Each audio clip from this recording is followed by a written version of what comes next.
Les agriculteurs doivent faire des analyses d'effluents pour connaître la teneur de ces effluents dans les différents éléments que sont l'azote, le phosphore, la potasse, mais aussi le soufre, le calcium, le magnésium. Cela leur permet ensuite d'adapter leur fertilisation.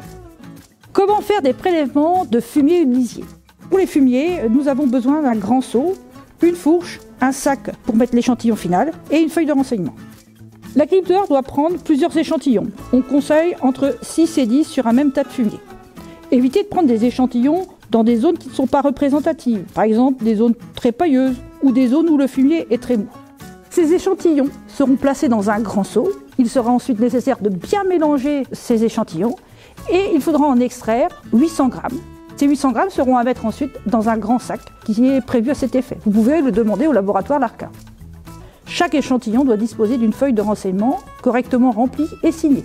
Indiquez vos coordonnées, nom, prénom, adresse et choisir le menu d'analyse que vous souhaitez. L'échantillon doit être mis au froid jusqu'à son arrivée au laboratoire. Pour le lisier et les digestats liquides, il nous faut un grand seau, 6 seaux, un flacon d'environ 1,5 litre pour recevoir l'échantillon final et une feuille de renseignement.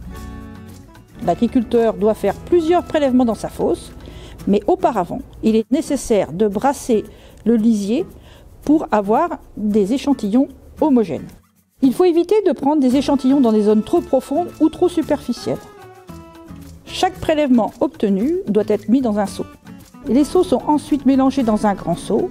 Il suffit désormais de prélever 1,5 litre de ce mélange pour le mettre dans le bidon prévu à cet effet.